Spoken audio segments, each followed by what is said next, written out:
sleepy, at the very least. Good afternoon, everybody. How was your week been? Good. All right. So actually, if you read the fine print, you're not going to be a ninja, but anyway. But the whole point of this is to give you just a basic overall analysis of sort of what malware analysis is, and so that for people that maybe work in SOCs and things like that, being able to take you from knowing nothing to maybe being able to do some basic malware analysis. Now, if things get very complex, you probably, then it's time to hand it over to the people that do things like forensics and malware analysis full time. But that's me on Twitter. I'm from Nova. Is anybody from DC or this area? Only one? I talked to several people I thought that were from DC. No? Okay, guess not. So I got into security probably in the early 2000s doing web app security. So a lot of fun, a lot of great things going on there. Very interesting. To this day, the field just fascinates me what people can and do. But unfortunately, for career reasons, I had to move on. Things like security engineering, they were paying well, and so I went from actually doing stuff to actually just creating documents and things like that. And then I got into a little bit of this. And unfortunately some of that, and then I was creating a lot of this, but at the same time there was all this cool stuff that was going on, and I was creating this, and it was sort of driving me nuts, and I wanted to do this. So I thought a little bit, and then I'd say, so for the past 2.5, 3 years, I've been doing more trade study sort of stuff. I still do some of, these fun things, props and CNAs and stuff like that, but at least I'm, at least getting some hands-on skills doing stuff. So I'm still creating this, but not as much, and I'm drinking better versions of this. So in the evening, on my own time, I try to do, learn as much as I can about all the different community tools that the security industry has out there, trying to just do more hands-on stuff. So I kind of try to showcase that on a website that I run, novainfosec.com. Just sort of pay the bills, just want to give thanks out to several of the groups that sponsor Milton Security Group, Bob Security, Bob, where's she? And also Triage. And I know we had the talk earlier on the small business security stuff, and I know Milton Security, they actually have some good products that are built for small businesses, just nice appliances. So I heard this topic brought up, so you don't always sort of looking for people that want to help contribute to the website, maybe going out and researching different security tools and writing about them, or if you just sort of just want to write about the news and things like that. No money, but as I've been in industry for about 18 years now, so mentorship and can kind of maybe help you take the next step into transitioning into your into information security, or helping you take it to the next level. And if you're in the DC area or you want to move there, it's kind of an instant in meeting a lot of the key folks that are in InfoSec within the DC area. So just hit me up on Twitter at Grecs, right? So I've kind of tipped enough, right? But so at the end of all this, I'm happier. So kind of getting some of the meta material, just a quick intro, talk about the environment that you need for doing malware analysis, the methodology. I basically have 3 steps that I try to take, well, 3 steps, and then within each step there's like 20 steps, sub-steps. But then where to learn more, because you're not going to listen to this talk and at the end of it, be a ninja. So kind of next steps.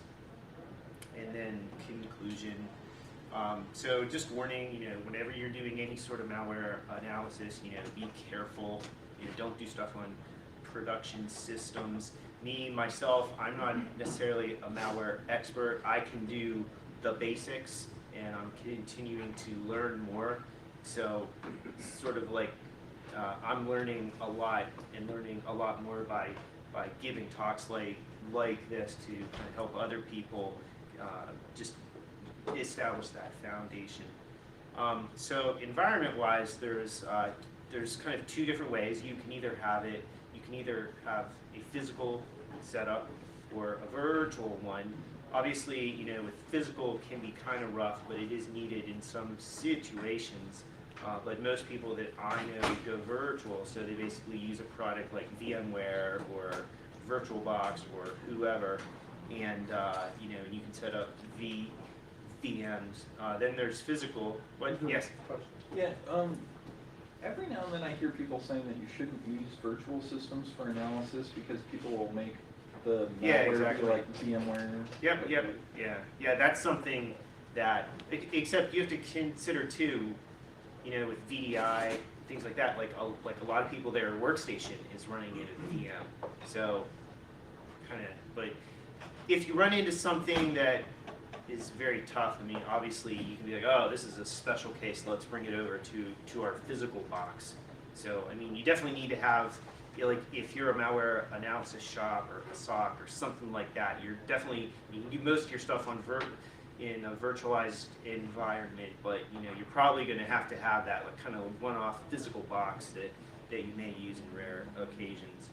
Kind of within, regardless of the network infrastructure that you have there, the two options is you can either just have your single box, so that's where you take the malware and you put it on the box, run it, and you kind of do all the analysis on that same box, or you can have a dual plus box. So you can have 2, 3, 4 boxes, and that's mainly to emulate, let the malware think that, oh, I'm on a network and I can reach out and call to my CNC channels, but except you're kind of faking it. So those, most people, they just start out doing single box, and I'll talk about some of the different apps that you can install that help a single box act more like a dual box setup.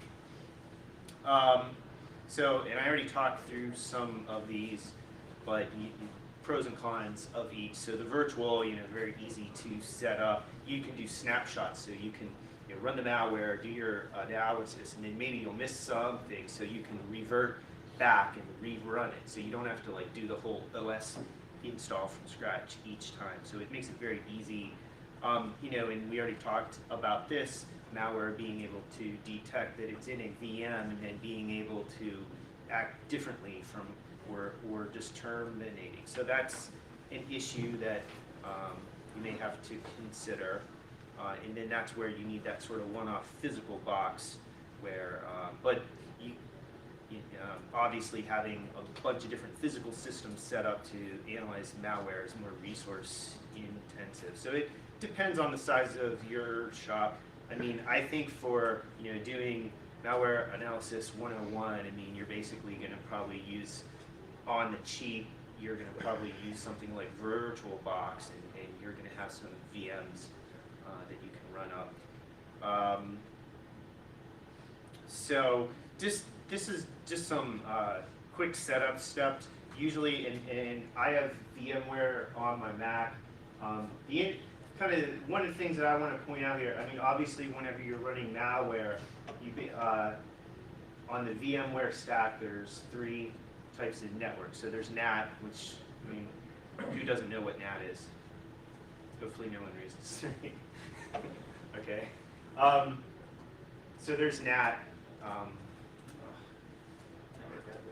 Network address translation. So that basically, instead of having an IP that's on the internet, it's NATed. So you usually have something like 192.168.1 dot something or 10 dot.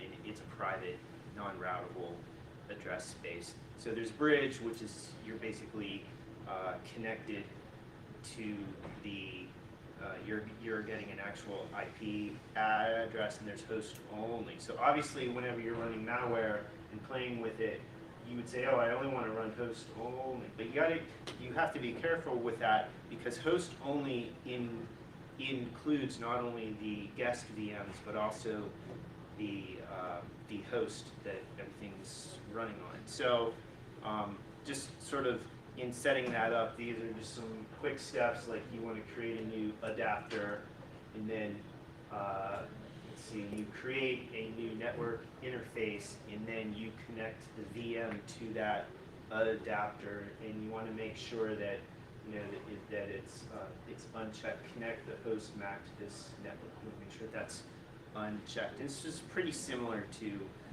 a lot of the different VM packages out there. And then here is where you're actually setting it up to use this custom one that you created versus host only. So in terms of options, you can either do single box or dual box, and I've kind of touched on some of these points already. It's single box, it's convenient because it's on one machine, but the malware can actually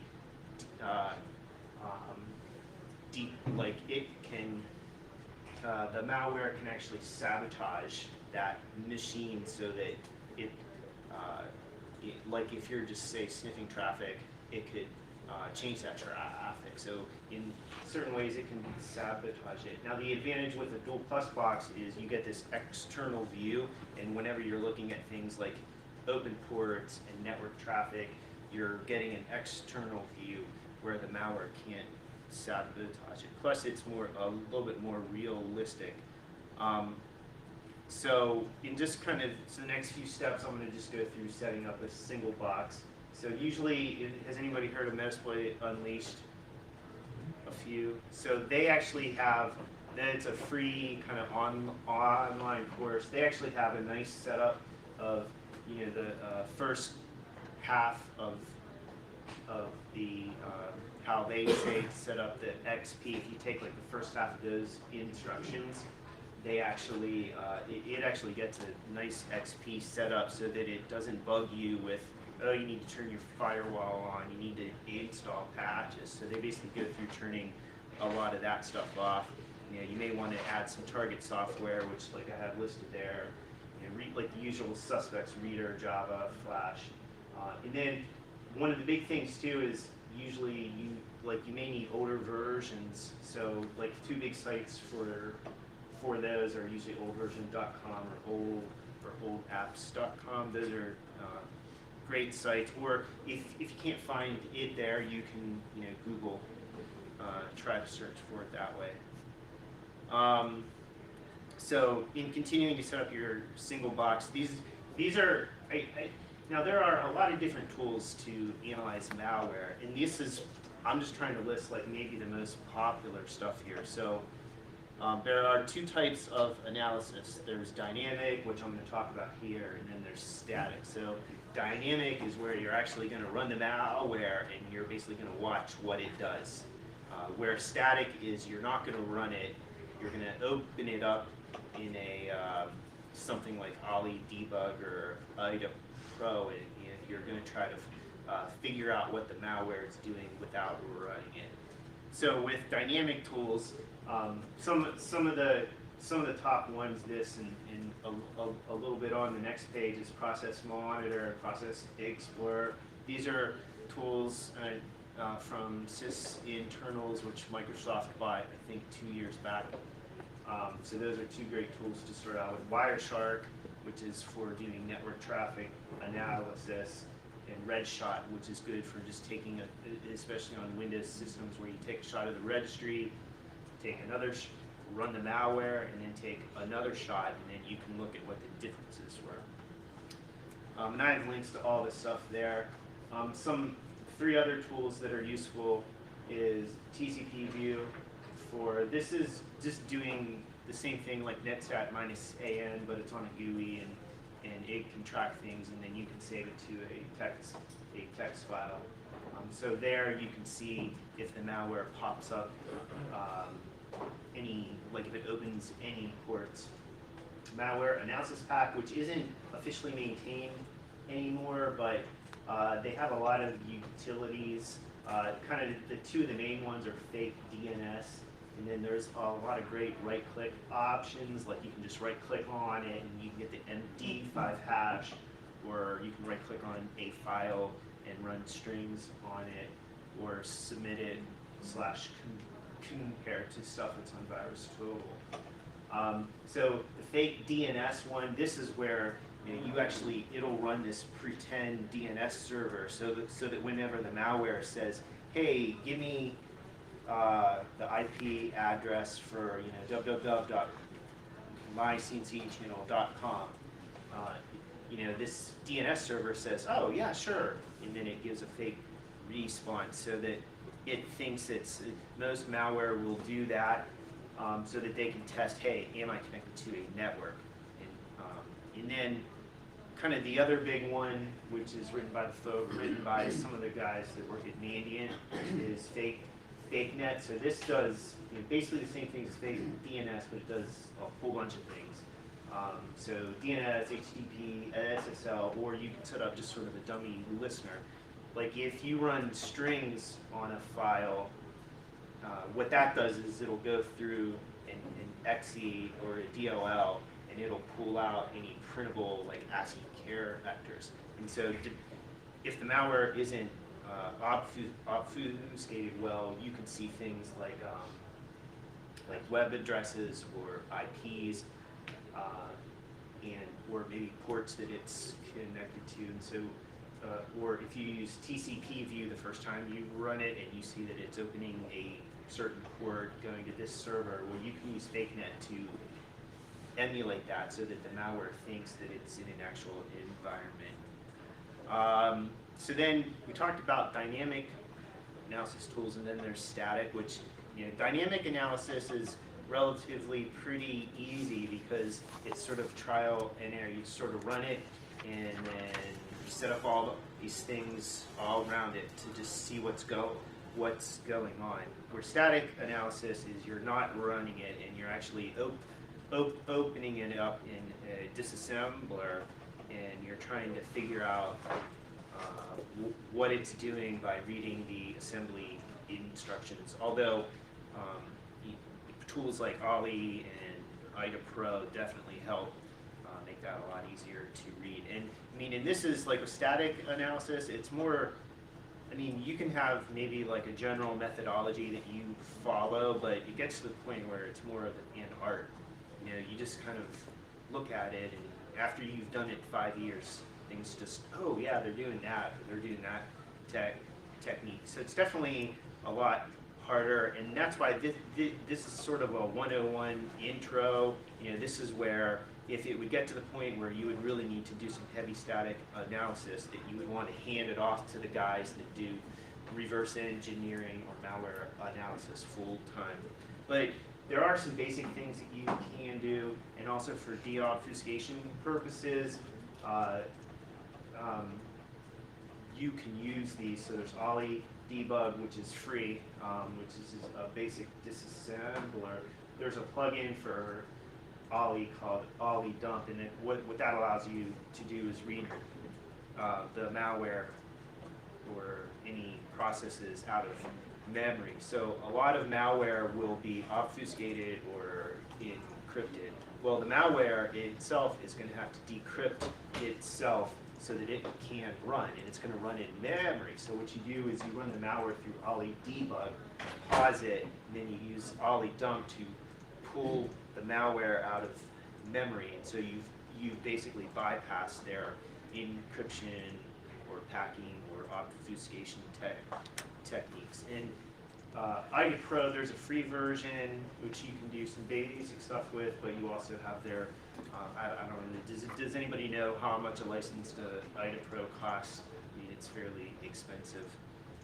But for doing just basic stuff, I think just using AIDE is fine. And then bintext is another great editor for just doing strings analysis. So then to just kind of finish off, you'll probably need some sort of text editor. So and you just use whatever one that the one that I happen to use more often than not is this 010 editor. But you can use whatever you want. And then there's also specialized tools depending on the type of file it is. So Diddy or Stevens has several Python-based tools for doing automatic analysis of PDF files. And there's, as you can see there, there's Swift tools for Flash, and there's a lot of other tools for Java and JavaScript. But depending on what you need to do, you can just search for them and find the tools that you need. I mean, from a tool perspective, this is just sort of a baseline or a survey of the tools that can kind of help you get the job done. You're going to come across stuff like every day where you're going to have to go, oh, well, I need a tool. This malware is doing this weird thing here. I need a tool that kind of helps me read that or whatever. So you'll constantly, you'll build your malware analysis VM, and you'll constantly be adding stuff to it because of different things that you need. So then the last step is just to configure your VM, not host only. Make sure that it's on that secluded network that you created, so that it doesn't have network access to the host. If you need to get the malware on the box, there's several ways that you can do that. So you can temporarily put it into NAT mode so that you can download it from some file drop site. You can use CD write once because you don't want things being written back to the CD and possible bad things happening. And you can use USB keys. Obviously, you need one with a write protect switch because you're putting malware on this box, and that malware may do stuff that could write back to the USB. So you got to be very careful, and they used to be fine. Like every USB key came like with a physical writing switch. Now there's like nothing. So you have to, but they're not that bad. You spend $30, $40 for 4 gig, 8 gig one, and they actually have a physical write protect switch. So it's something you may have to invest in. So you get your analysis box set up. So you snapshot the VM so that you have something to revert back to after you run your malware. So what a lot of people, depending on how complex you want to get, you can add in this second server, which usually serves as some sort of a gateway.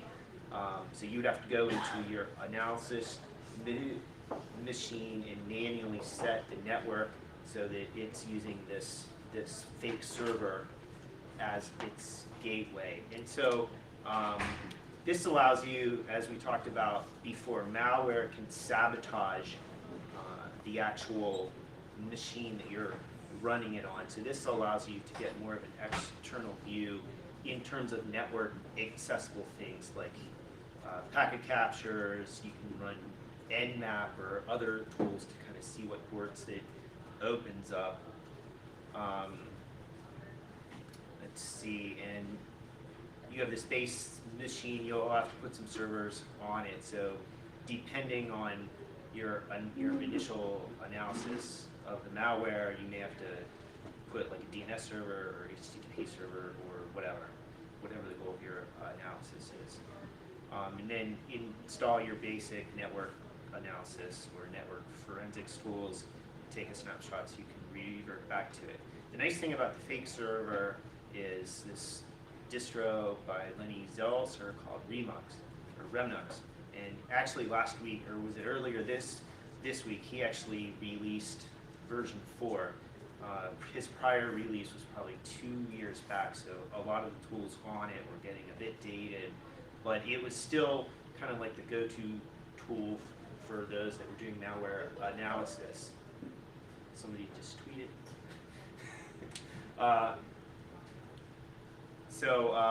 It was definitely the tool to go to, and it's nice. It's been a few years, but he's updated that. But they actually have tools for basically doing the dynamic analysis. So like I talked about, this is a ready-built server that has things in it so that you can emulate all the network services that you want. It's very easy. You know, it's just there's an ISO, there's a VMware image, and now they have an OVF image, so it can run on like if you want to run it on VirtualBox too. So very nice distro for doing dynamic analysis. And then you can also just load your malware onto this distro, and it's Linux, but you can do some basic static analysis where through some of the tools that they have there. And it's also good if you know, like if there's a website that you wanted to go out and had some malicious JavaScript or something like that, you could pull it down and do some basic automated analysis or static analysis. So this is a snapshot of what it looks like. You know, it's your basic Linux. This is the prior version. The other one that a lot of people use is the Rob Lee created the SANS Incident Forensic Toolkit SIFT. It's more focused on reverse engineering and forensics, but it has some tools that can allow you to do static malware analysis. And this is just a picture of that. So probably like the big open source tool that a lot of people use is Cuckoo Box. So what you do is you install this Cuckoo Box system, and then on top of that, you run your malware or your victim machine, and all those tools that I talked about. Cuckoo Box kind of has those in, and it's all built, so it'll capture all that same stuff, and it's a layer under the OS. So the malware has it's an additional barrier so that the malware can't sabotage the results that you're collecting on that victim machine. And these are just some of the types of data that it's captured. Now there's also commercial versions. So this is open source, and obviously your victim, you would have to get, you know, your Windows XP or your Windows 7, you'd have to get that. But there's similar to Cuckoo Box, and I'll touch on some of them in the next few slides. But there's commercial versions. So like if you work for a big company and they want support, things like that, which I'll get to. This is just a picture of Cuckoo. All right, so now you have your whole environment set up, you know, whether you went for a single machine or having a second machine with that's sort of acting as a gateway. Maybe you went, probably in most cases, you went with a virtual infrastructure. So so that's all set up. Now, you know, what's the methodology that you're going to go through? So kind of broken it up. These are my 3 steps, and not in all cases, but you know, probably eventually as I continue to build this deck out, each one of these will have like 20 sub-steps, but but it's still an easy 3-step process. So the first one is triage, and I should have put this on 2 slides, but I forgot to. So now you don't have to do these in this exact order here. This is just, you can kind of move these all around some, but kind of the first step. So if you can do it, you can run it through an external sandbox services, and then that'll give you some quick and dirty results. Just give you an idea of maybe what the malware is doing, and then that can maybe lead you in the right direction of, all right, I'm going to focus on this area. I don't have to focus on all those other things. Some of the online tools, you know, the big ones are probably Norman Sandbox, GFI Sandbox, and n00bs, and there's also threat experts. And most of those, you can use their online tools, but if you're a big company, you can actually buy their commercial versions too, and you can bring them in-house. Because a lot of large corporations don't, hey, we have this malware, we just don't want to upload it to some site, have it run, they want to keep it internal. So depending on the size of your group, but if you can't do that, so kind of the general process is just doing some quick and dirty stuff. So you'll use one of those different, like one of those right-click options from the malware analysis packet, the MD5 hash, and then you can go to virustotal.com and do a quick search of, has somebody else already submitted this? And then that does a quick analysis of it, and you can find out certain attributes to the package and what it's doing, if it's packed or obfuscated, how it's compiled, and even when it's packed or obfuscated, it usually even tells you like, oh, it's packed in this format, so you can go find the depacking tool or whatever, kind of unpack it that way too. So that can kind of your first step, and if needed, you could do some initial analysis. If you're doing this on, say, the Remnux system, you have access to all the Linux commands, so you can run file, and then that'll tell you what type of file it is. You can also open it up in any hex editor and look for the magic numbers, which are usually, these are within the first 8 bytes, you'll see they'll have the magic numbers. So the common one that everyone sees is MZ. So that just tells the operating system that it's a Windows executable. Does anybody know what MZ stands for and where that came from? Executable is the better form. What? Does anyone, why did they pick MZ to represent an executable? Okay, so the guy that invented this format, I guess, was Mark Zibolski. So, So what is that? and then what about the zip file format? Usually there's a PK. And does anybody know that? It was PK zip, but I don't know what the PK was. Oh, it's Phil Katz. Okay. So, but anyway, you can actually go, and there's a Wikipedia link there. They have tons of stuff there. But these are just sort of the big ones. You can unpack it. So you can use that ollie dump trick that I talked about, or you can, based on the file type, you can actually go and find something that can unpack it. Kind of one of the static analysis tools is PE Explorer. It has one of the more popular packages is UPX, and so that can you can pack it, and then PE Explorer has a function built in for unpacking it. And I only mentioned PE Explorer here because it seems that's one of the tools that we mentioned earlier, and it's a pretty popular tool that's used for malware analysis. You can use, there's several tools. So maybe you open the file up and you want to look for, hey, well, what is the tool importing? What functions? So you can go in and you can look like, oh, look, it's loading the Windows networking functions.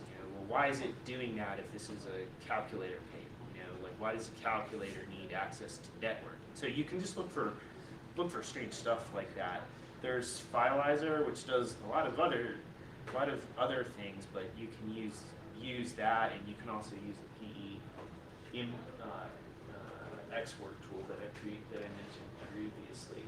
So then, you know, the big thing too is you want to run strings. So you run strings and that'll automatically pull out any ASCII printable character. So if it's not packed well, or you can basically run strings and get a good idea of, oh hey, look, here's a string, there's a website, and there's and here's an HTTP call, and then you can very quick and dirty get a feel for what the malware is trying to do, and you can use that later in your dynamic or static analysis.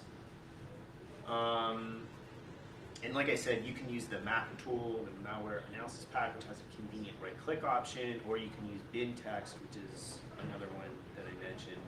And then, like I said, there may be specialized tools for doing PDF, Java, Flash, or whatever the file format is. One tool that was recently released at SMUCon this past year is Mastiff. And so this does a lot of these things in an automated fashion. So you actually just have a file, you run Mastiff on it, and it'll figure out a lot of this stuff. Just, you know, run one command and you get it back. So it's still in the beginning stages, but it's definitely something to watch out for. Does anybody have any questions? So this is like step one. I have a step before one. What are some tools that you would recommend for snapshotting and redeploying physical hardware? Because that's an issue. Yeah, I know. Well, the big one is I'm blanking on the name now. Well, like Chef is good to deploy, but like to save the state of the physical hardware. Like say I want to shelve that investigation and do another one. Oh, I see what you're saying. I mean, you probably have to talk to more of a forensics person. Okay. So, because that gets into the. Does anybody have any? Don't you use like DD and then you have this hard drive and it's all there and but then it's hashed and everything. It would you really can't restore that. Yeah. Well, it's not really restored. Right, no. I guess my point is there an equivalent of like how you can pause it again and then restart it? Is there an equivalent for physical? That'd be very nice to have. Like run into you can use shadows, you have to take an image of it at one time. The downside though, with a lot of malware analysis stuff, is if they're good, they're removing their stuff as soon as they realize they're investigating it. Sure. So when you pause your analysis of that, you may lose the window of opportunity to save that information. Suck it up, buttercup, and just see it through. Okay. Okay. Sorry. No, that's fine. Yeah, that's more forensics, which is an area that I want to learn more about. But I'm not there yet. I'll give a talk on forensics next, so I can learn about it. Okay, so the second step, and this is an area that I sort of build out, but so this is dynamic analysis. So this is where you actually set up all these tools that are monitoring it, and then you run the malware and all the tools to sort of track what's going on, and then you look at the data that all those monitors push out to get a feel for what the malware does.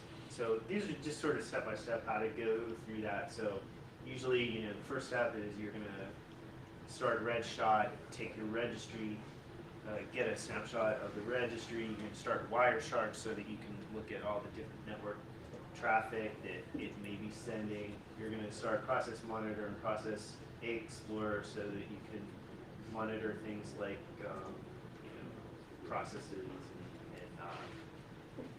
and they're like they also do some registry and I forget what else, but they monitor several things, and then maybe you run fake net if needed because that's your that's the module that's going to help the malware think that it's on a network, and then TCP view so that you can track all the network sessions.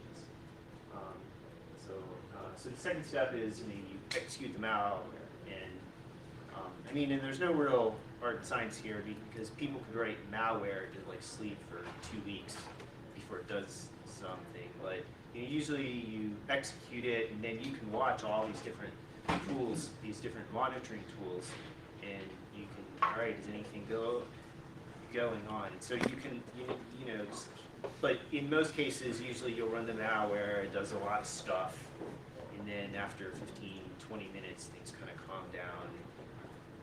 So then you can just, so then you get to your next step is where you take the red shot, and then red shot, there's a compare option, so you can see all the different registry settings that it changed. You stop Wireshark so that you can, and then save off that traffic, and the same thing with Process Monitor and FakeNet. All those have logs that you can export, and you can look at them now, but then you can export those so that you can have those for later analysis. And then basically just do comparing the different registry shots and all the logs to kind of figure out what that malware is trying to do. So the next few slides, I basically do kind of a quick take through of that. So, the one on the left is red shot. It's pretty easy. There's just like, you click first shot, and then the button below that is second shot, and the button below that's compare. So it's pretty easy. Wireshark, if any, who's used Wireshark? Okay, a lot of folks. So, so I'm not going to talk about it, but just select an adapter, do start with Process Monitor. I've kind of pointed out some things there, but as soon as you run this, things will just, they'll just fill up. So depending on how long it's stopped or how long it's been running, you can, there's those buttons that I kind of point out there is for stopping it, clearing everything out, and then starting it so that you're starting from a clean slate. And so the next one is Process Explorer. You just kind of start that up, and then here's what FakeNet looks like. So you can see it's it's pretty easy. They basically say, hey, so it's running. You can do whenever you're done using it, you just hit Control-C, and you can see it's just starting up all these different services, and then it's just listening. And this produces a PCAP file too, in its output. So then you do TCP view, and you can actually see, like, here's a bunch of the FakeNet stuff it started with.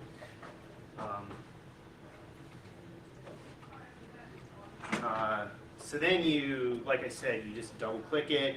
Like with an EXE, you can just double click and run it. With with DLLs, there's this.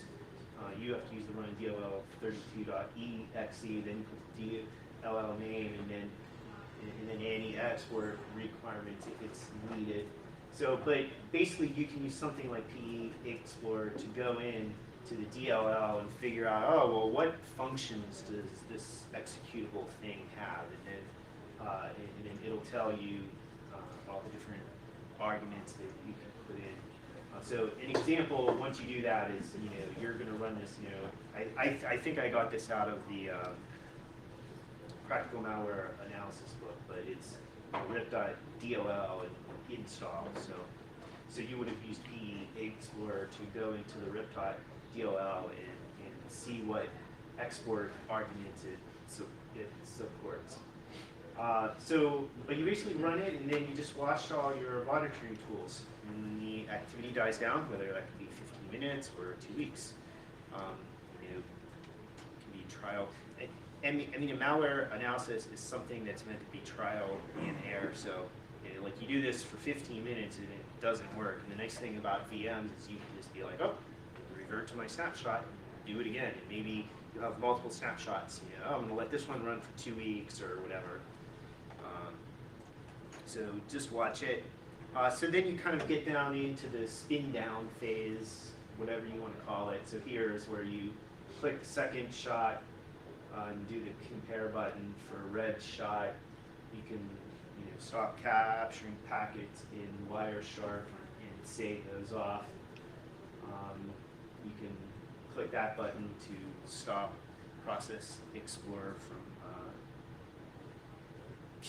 looking at data, and then here, like I said before, you just hit Control C, and that stops that.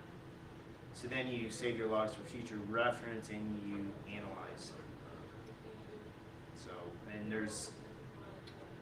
I don't really necessarily have a process for the analyze part, but I mean, now, like, a lot of people, it's more of a gut feel, you know, you can kind of go in and you can look, you just look, oh, look, this evil.exe, it opened this port, it's trying to connect to this thing. Look, I have the PCAP of the data that it's trying to send. So you just start, you have all these puzzle pieces, and you just start putting them together. So we did this kind of malware analysis, you know, triage, and then we did dynamic analysis, and then now you get into the static analysis. And being sort of a intro course, static analysis is very complex. I mean, so you can do some basic static analysis, but you know, it really takes, and I mean, it's a very specialized field that you really got to focus on. So I'm not going to focus too much on it here, but from the people that I know that do static analysis, you know, you basically open it up in something like AIDE debug or AIDE Pro, and you let it do its analysis, and then you just stare, you know, and then stare at it some more, and a little bit more, you know, and eventually, you know, you stare at it long enough, you'll start seeing patterns and things like that. And the nice thing too is you'll have all this dynamic analysis that you've already done that can help you guide to maybe focus on different areas of the program or of the disassembled program. So the last part of this talk is to basically go, you know, where to learn more. So you're definitely not going to, you know, listen to me babble for 51 minutes here and, you know, how to do malware analysis. So you can definitely, you know, I'm going to post these slides. You can definitely use that as a start. But the question is where can you maybe get into it more? So the opensecuritytraining.info, they have a lot of free courses that you can take. One of theirs, they have a whole curriculum set up for malware analysis. So kind of some of the things that we talked about today was dynamic, static analysis, but you know, maybe, you know, things that you may want to understand to really get into is take a course on assembly language, take like a more formal reverse engineering class, and then there's some other areas like memory forensics, like that's a big area. But they have a great curriculum there. So these are just some things that I pulled out. So this is the assembly language class, and then also the reverse engineering software. And some of these, they have all the slides and the labs you can download. Like they'll have malware like bad files that you can analyze, and some of them will even have videos too. So you can actually, instead of trying to read through it, at least you can watch a video. Now they have the reverse engineering malware course, which is based on, like the practical malware analysis book is probably kind of the de facto go-to book for people that want to learn more about doing malware analysis. Who's the publisher on that? Go Starch. No Starch. I don't know. No Starch. Thanks, sorry. No Starch publisher. And at one point, I had found videos of somebody giving this course, and I cannot find it. It's totally pissing me. But so the other things, if you're in the DC area, I'm involved at Nova Labs, and so we do kind of a monthly session called the Binary Bash. And this is just sort of, we get together, we load up a few, maybe somebody gives a quick intro of what, or teaches some lesson, and then we find a reverse engineering or a malware analysis file from like a contest or whatever. And then as a group, we try to solve it. And also they're starting. They also have a class that they're starting up there too that I'm involved in. So this is more of a 2-3 hour class, meets 2-3 times per month. Other resources is Lenny Zelser has just awesome stuff. Go to his site, and he has a whole area of his websites that's dedicated to doing malware analysis, and so I get that link. There's OpenRCE, which I think most people here have probably heard of. Yes. So that's more focused on reverse engineering, but it's definitely needed for doing this type of stuff. And also the kind of paying the bills or whatever. There's trainings which kind of helps me with running the site. They have a malware analysis course, and then also I'm thinking about doing a talk like this, but have it be more workshop based, like maybe be 3-4 hours, and low cost or whatever. So HackerCon's coming up. What's up? HackerCon's coming Okay. up. Yeah. Definitely, yeah. But I'm looking at doing something. And so this is just my conclusion slide. Basically, there's you basically have these 3 steps, but there's a lot of setup you got to do. Once you get good at it, these 3 steps can go pretty fast. Some great resources of where you can learn more. I'm by no means the expert, but I can definitely point you to the people that can take you to the next level if you want to make malware analysis one of the next step in your career. But anyway, so that's me. That's all my contact stuff. Any questions? Yes. How will we be able to get in contact with you to obtain your PowerPoint project? Oh, okay. Well, if you just follow me on Twitter and read everything that I tweet. No, but I will. I mean, I can email. I don't know, Bill. Is there like a list that you maintain of all the people that signed up, or no? Kinda. All right. And like their case, they're students. So Okay. If you want to email me, I can make sure they get it. Yeah, I mean, I can just say, hey, the post is up. Here's a link to it. Or if you follow me on Twitter, as soon as the post goes out, you'll have instant access to it. What's up? Oh, so yeah, follow on Twitter. Everything InfoSec happens on Twitter anyway.